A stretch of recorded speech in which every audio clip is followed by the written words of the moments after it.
Today is a solo episode because I want to share with you the 5 graphics that you need to make sure that you have for your business, especially if you're creating your own graphics. They're going to be some obvious, some less obvious, and some you might need to change for your own business or an own niche, but over and over again, these are the graphics that I see that people really need to set themselves up, because when we have these graphics sitting there already made, already created, already thought through, already made really greatly to match our branding, then they're just set up to kind of just push everything out across all different other fields. So let's get into it.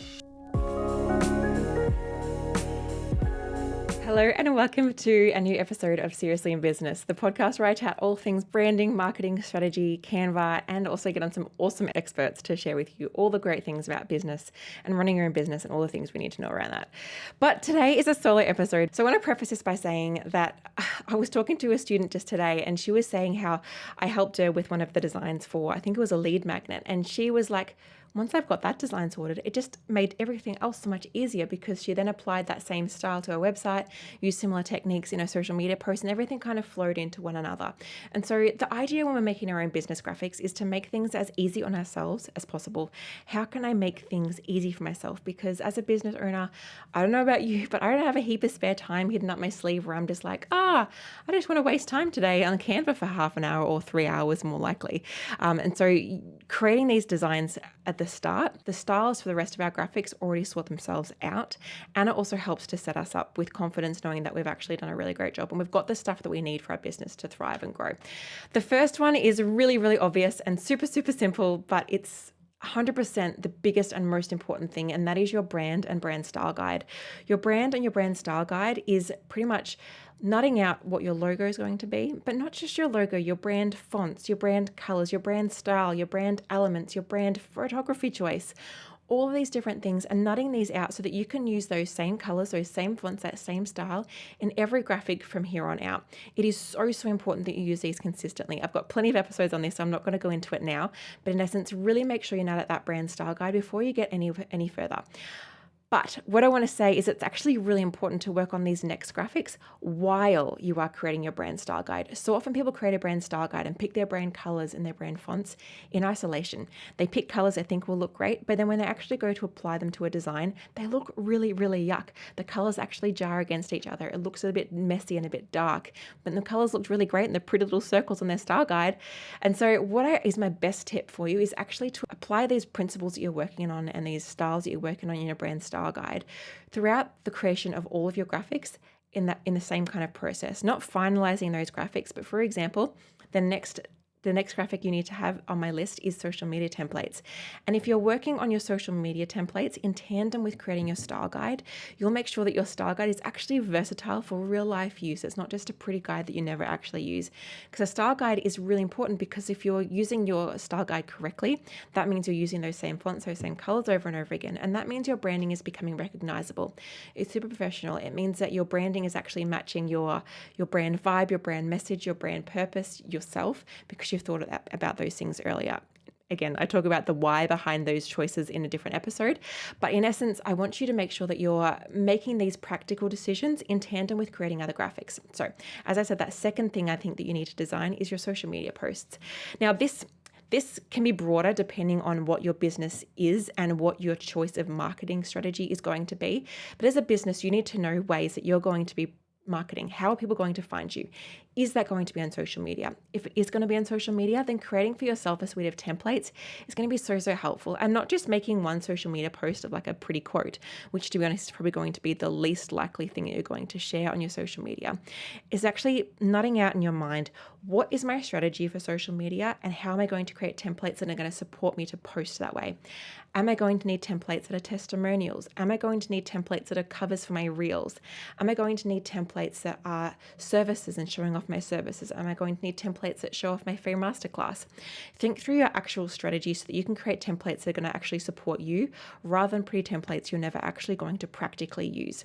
And so while you're creating these templates, use your brand style guide. But if you find that the brand style guide you've worked on so far isn't actually doing yourself justice as you're creating, it's hard to work with, it's not actually looking very good, then tweak your brand style guide as you go, as you're creating the social media posts. For example, my brand has 4 key colors. It's got an orange, it's got a purple, it's got a peach, and it's got a blue. But as actually in practice of creating my graphics, I found that I needed a darker purple and also a lighter purple than my main color purple. I needed a darker blue and a lighter blue. I needed a different shade of peach. And so think through when you're creating your graphics. If something isn't working, maybe try adding in a different color. Maybe try tweaking that color. Maybe add that to your style guide. The goal is that if you add something to your style guide, you then continue using that throughout the life of your business. It's not something you just duck in and out of, or you use that once and never use it again. The idea is that when you're doing this creation of your style guide and your social media graphics or other graphics in tandem, is that you can tweak your style guide so that it actually works in practice for the remainder of your business. And so make your style guide, then make your social media posts, and make sure those social media posts are posts you're actually going to need.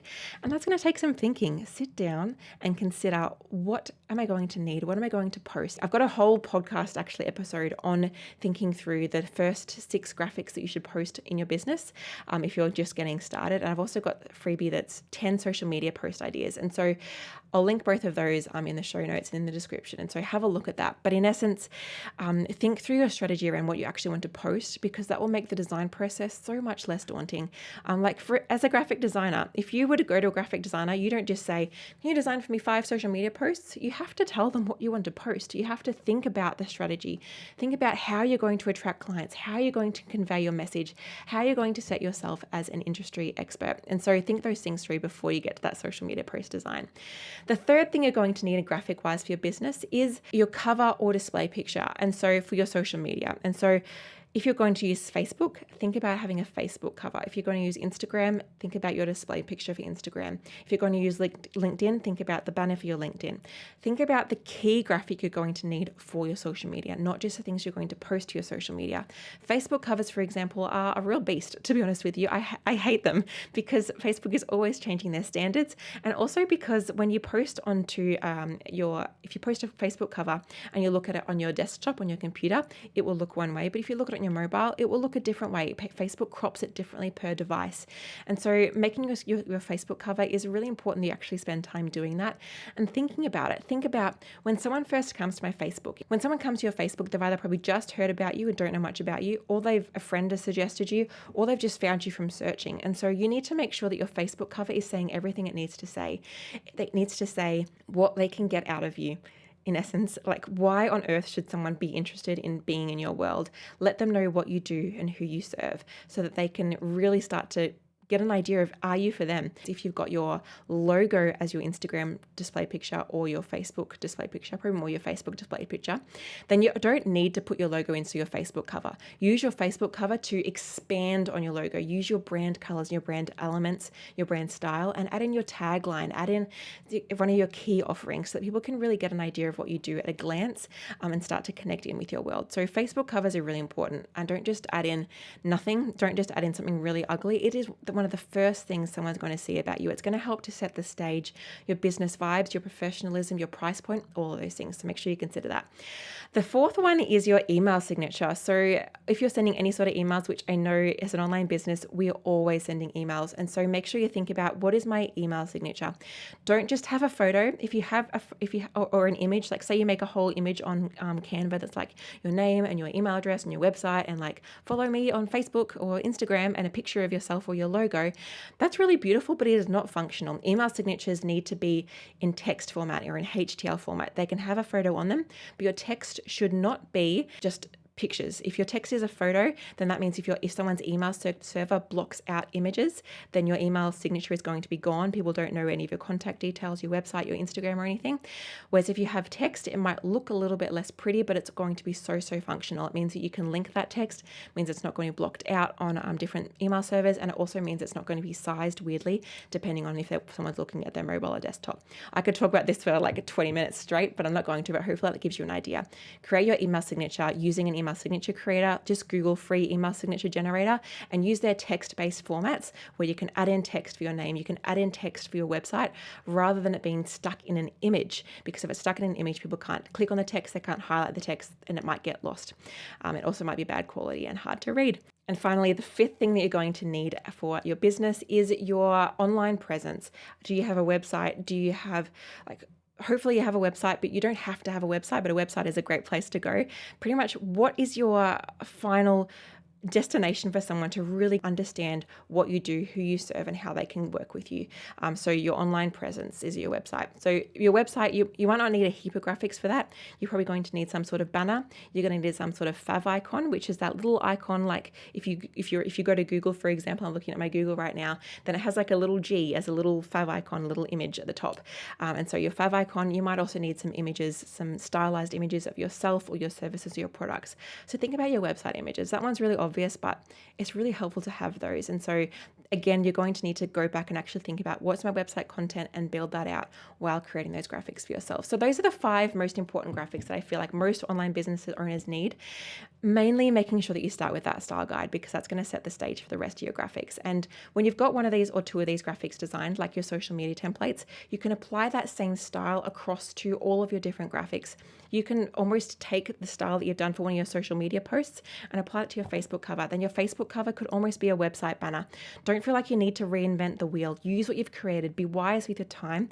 And once you've got that style guide, designing graphics is going to be so quick because all those decisions are already made for you. Your colors, your fonts, everything is already decided. You just need to apply them in different ways according to the strategy that you need for your business. So I hope that's been helpful for you. I know I've been a quick one. I know I've been talking fast, but I want to get as much knowledge into your brain as possible in a short amount of time. And make sure if you're not already, hit subscribe because I have so many more episodes coming for you. And if you have any requests for podcast episodes or tutorials or vlogs that you'd like me to cover, please pop that in the comments below, and I would love to do those for you.